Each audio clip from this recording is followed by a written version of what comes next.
창조의 한정순입니다.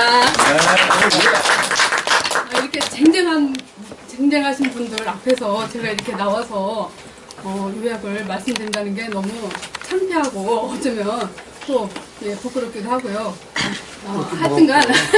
하여튼간 못하지만 그래도 앞으로 더 발전하라고 많은 박수 보내주세요. 네, 감사합니다. 전번에 했던 거에다가 다시 밑에다가 붙였어요. 어떻게 해야 될지 몰라가지고. 네, 그래서 저는 지금 시간이 없는 관계로 주제 장별로 주제는 생략하고요.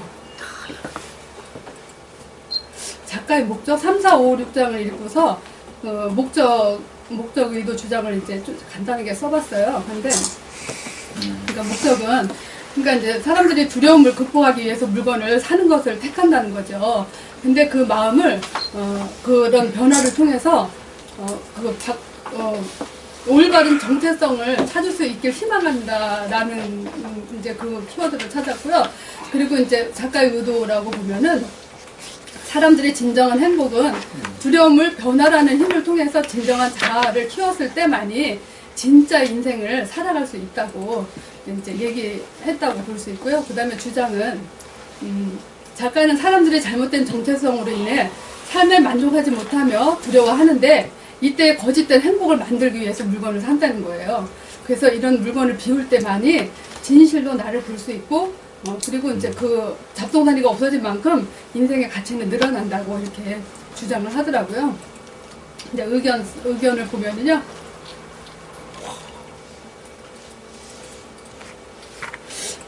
우리는 자신의 무한한 힘을 자각하지 못하고 이렇게 나약하고 초라하다고 느낀다고 해요. 그래서 이런 잘못된 정체성은 현재의 삶에 만족하지 못하기 때문에 생긴대요.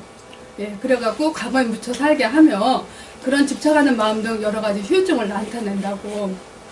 그런데 이럴 때일수록 진정한 나를 들여다보고 자아를 키워야 하는데 그러기 위해서는 변화라는 약이 필요하다는 거죠. 그래서 아까도 김동선 이사님 말씀하셨지만 변화는 우주를 움직일 수 있는 그런 큰 힘이라는 거예요. 근데 사람들은 그거를 두려워한다라고. 그래서 그 두려움이야말로 불안한 마음을 자꾸 조장을 하고 또 그게 거짓된 행복을 만든다는 거예요. 그래서 남의 관심에 집중하기 위해서 이제 물건을 자꾸 사고 그렇게 만든다는 거죠. 그래서 그렇게 물건의 풍요로움 많지 자신도 풍요롭다는 것을 인정받고 싶어서 물건을 소유를 하지만 진정한 행복은 물건을 많이 가진 것하고는 전혀 상관없다. 진정한 행복은 진정한 자에서 많이 나오기 때문이다라고 이렇게 얘기를 하더라고요. 그래서 두려움을 잊기 위해서 물건을 구입하는 중독성이 있었다면 이제는 불필요한 것을 하나씩 없애며 자신을 뒤돌아보고 반성해야 한다. 이 물건이 자신한테 꼭 필요한가를 생각해보고 과감히 결단을 하라.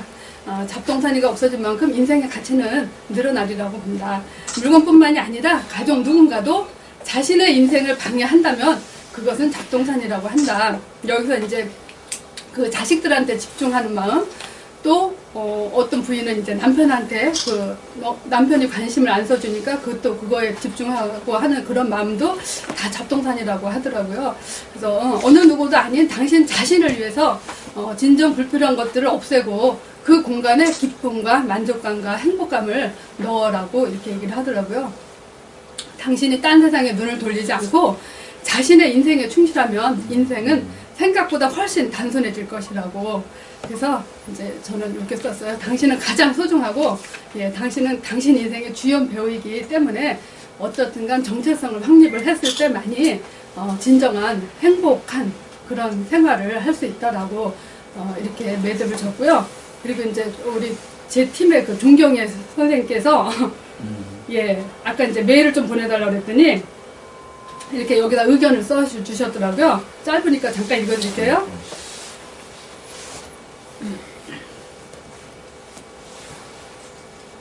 아이들 얘기 썼더라고요. 지금은 의젓한 대학생이 된 아들이 초등학교 입학 즈음 포켓몬스터 딱지 수집에 열광하던 때가 있었다. 그 포켓몬스터라고 잘 아실 거예요.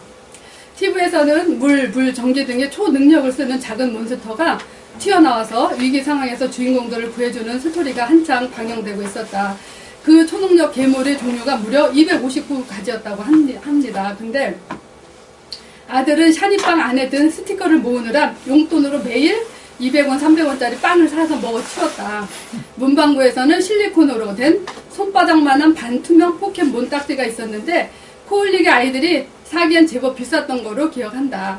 그 무렵 포켓몬 스티커 수집 열풍이 아이들 간에 얼마나 뜨겁던지 방송에서도 빵을 사서 스티커만 빼고 빵을 먹지 않고 버리는 아이들도 많다는 기사가 나오기도 했다. 어린이들은 빵은 배고플 때 사먹는 것이라는 원칙은 알고 있는 듯 혹 가다 아파트 계단 등에 빵이 버려져 있는 게 보일라 치면 자신은 절대 빵을 버리지 않고 다 먹었다고 자부하였다.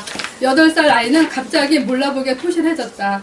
영어 교육자인 이모 또한 아이들의 관심사를 소재로 삼아야 효과적인 영어 놀이 교육을 할 수 있다며 스티커를 이용해 놀이를 창작하기도 하였다. 고학년이던 큰애도 동생과 좋은 이야기 소재를 가지게 된 듯 둘이 내기도 하고 다정하게 어울리니 집안에도 웃음꽃이 만발하였다. 꽤 커다란 스티커도 심심찮게 모이기 시작했다. 그러던 어느 날 모처럼의 새벽 기도를 다녀오던 아침이었다. 현관에 들자마자 아들이 방에서 으앙 울음을 터뜨렸다. 들어가 보니 누나가 그 앞에 앉아 잔뜩 볼멘 얼굴로 동생을 바라보고 있었다. 아이들이 서로 제 스티커라고 실랑이를 벌인 것이었다. 재판관이 필요한 순간이었다. 그렇잖아도 처음으로 보이는 집요한 수집 욕에 내심 걱정스러웠던 참이었던 터라 나는 말을 하기 시작했다. 너희는 이 좋은 아침에 눈 뜨자마자 겨우 괴물 스티커 하나 가지고 싸우고 있구나. 이까짓 게 뭔데? 몬스터란 괴물 아닌가? 포켓은 주머니고 잠시만요. 포켓은 주머니고 깨끗한 내 아이들 주머니에 괴물들이 득실거리는 것만 같아서 너무 싫어. 엄마는 새벽부터 교회 가서 하느님께 너희들을 선물로 주셔서 고맙다고 건강하고 사이좋게 자라게 해달라고 기도하고 왔는데 라고 말하는 나는 갑자기 목이 메고 눈물이 나서 말끝을 맺지 못하였다. 아들은 놀라서 눈이 휘둥그레져 그 자리에 꼼짝 않고 앉아있었다. 나는 서로 알아서 하라고 하고 내 방으로 돌아왔다. 그날 오후 아들이 스티커를 거실 현관 앞에 모두 모아놓았다. 259종 몬스터마다 종류별로 능력별, 크기별, 재질별로 데이터베이스를 구축하며 모아놓은 결과물은 자리도 엄청 차지했다. 나 이거 다 친구한테 줄 거야. 아들은 기쁜 표정이었다. 정말? 그동안 어떻게 모은 건데? 안 아까워? 아니 나는 이제 안 갖고 놀 거니까 필요 없어. 병호가 갖고 싶대. 그날 이후 그리도 열광적으로 포켓몬에 집착하던 8살 아들은 그렇게 잘 사먹던 샤니빵도 다시는 손대지 않았다. 마치 애마를 버린 김유신의 태도랄까. 온이간에 다시금 평화가 깃들었다. 다시 말하면 스티커 욕심 때문에 마음을 온통 점령하던 마음의 잡동사니를 깨닫고 깨끗이 치운 것이다. 한편 그때를 돌이켜 감사한 것은 그 성장기에 어린 아이에게 놀잇감으로 캐릭터에 대한 애착과 흥미를 일으켜주었던 언니의 리더십이었다. 259종류나 되는 캐릭터. 분류놀이는 대단히 즐겁고 유익한 인지훈련이었다고 추억한다. 종교. 네, 이만 마치겠습니다. 아이고, 너무 수고하셨습니다.